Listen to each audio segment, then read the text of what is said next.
The movie landscape has gotten stale and, frankly, a bit boring. What's up, geeks and fellow movie buffs? I need to get something off of my chest. I have been inspired to finally try to put lyrics to something that I've seen developing for several years now. The movie landscape, cinema, has become stale. The movie industry has a sick obsession with franchise films. You know, the ones that keep getting sequels and prequels and legacy sequels and TV shows and spin-offs. Like they're in some kind of never-ending loop. Yeah, I'm talking about those. So grab your popcorn, let's get into it. We're in a weird time for movies. Studios are cashing in on live action remakes of animated classics, legacy sequels that nobody asked for, the digital version of movie bins with endless streaming service catalogs, and a new reliance on episodic series set in the same universe as the movies. Franchises. And if I had a dollar for every time I heard someone say, "Oh, they're making another insert franchise here, Fast and Furious movie, Star Wars movie, MCU movie, take your pick," I could probably fund my own indie film. And while I love a good popcorn flick every now and then, it's becoming a little worn out. It's becoming a little old hat at this point. It's like ordering the same takeout every week. We need to get some variety in the mix. We need to get something new in the mix. It dawned on me. If all of it is supposed to be larger than life, then really none of it is. Not to mention when you have a streaming service coupled with a weekly TV show format set with the same characters from big budget productions, then it all just kind of loses its shine after a while. None of it feels special. There's no anticipation, there's no wait for anything. Now, it's no secret that these franchises bring in big money. Just take a look at the numbers. The Marvel Cinematic Universe alone has become a billion-dollar monster, devouring everything in its path. Do yourself the favor and go look at the list of highest grossing movies and do yourself the favor, and maybe we'll do a video on this at some point.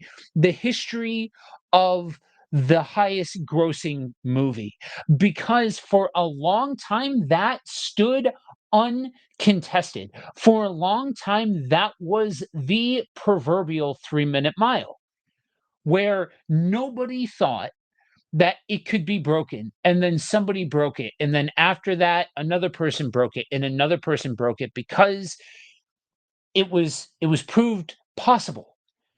But now studios have kind of lost the rabbit in chasing yet another billion-dollar movie when that's not really what movies were meant to be at scale. And sure, the stakes are always high, and the action is absolutely mind blowing in these movies. But let me ask you this: when was the last time that you left a theater feeling truly moved by an original story?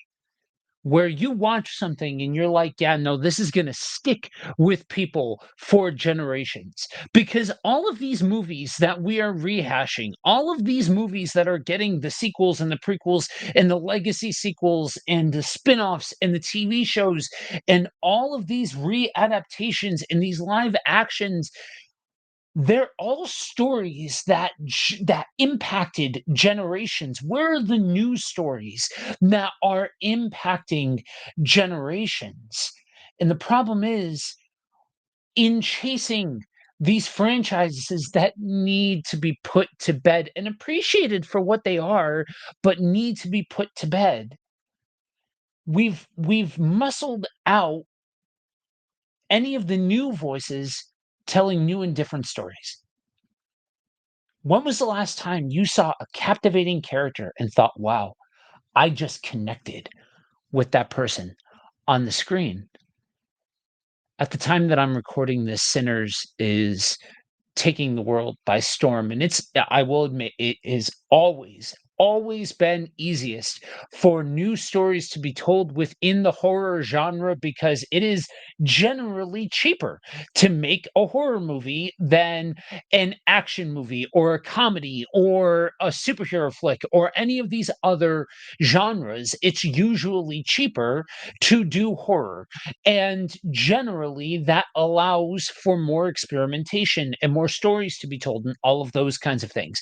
And so Sinners is this, you know, and Sinners is a big deal right now because it's telling an original story. It's not readapting anything, it's not taking a template, it's carving its own niche in the cinematic world.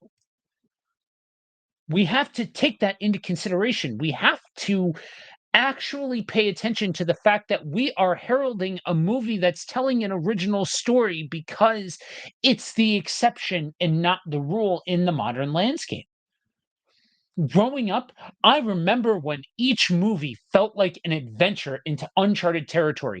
I am of the vintage that I remember I literally grew up 2 minutes away from the local video store, and it was one of those independent mom and pops, and I remember combing through the racks and every single week getting something new, getting something different, movies that were just coming out at that time, movies that were timeless classics. It's where I developed my love for movies. And it felt like there were fresh ideas and different voices and different takes in small scale movies and big scale movies and original stories that left us thinking long after we left the theater or long after the cassette ended. We had filmmakers like Quentin Tarantino and Christopher Nolan, Sofia Coppola, each bringing a slice of their own unique perspective to the table. Spielberg, Lucas, juggernauts of the medium. They challenged us, they entertained us, and sometimes even made us a little uncomfortable. Still to this day, my favorite director of all time, bar none, there isn't even a conversation for anyone to be in the same category, is Wes Craven. Wes Craven is responsible for some of the most revolutionary movies, but also some of the most uncomfortable moments in cinema history. And I think we could all use a little bit more of all of that in our lives. But now it feels like studios are playing it safe. Why take a chance on a new script? Why take a chance on a new director when they can cash in on a nostalgia trip or they can hire somebody for cheaper who's younger, who's got a million followers on whatever social media platform?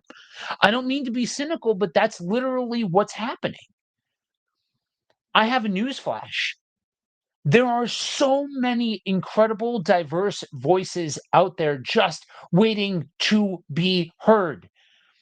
It is 2025, and the landscape of storytelling is richer and more vibrant than ever. We've got indie filmmakers tackling heavy topics, fresh perspectives, new stories. Sure, a lot of them are in the same genres or same tents that have already been established because there's only like seven different stories to be told, just different flavors of them. I'll take It Lives Inside, for example. I did a video last year here on the channel for It Lives Inside. Why?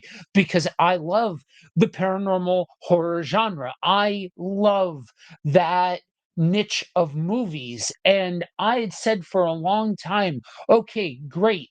We have all of these different movies that are iconic within paranormal, but they're all kind of in that same vein. They're all told from the Judeo Christian point of view, that good versus evil point of view, where there is this evil that is encroaching in, and then you've got to turn to the ultimate good, and it's a whole thing. We need something new. And then comes in this movie from the Hindi point of view that takes itself seriously, that is grounded and rooted in its perspective and is unafraid to tell its story.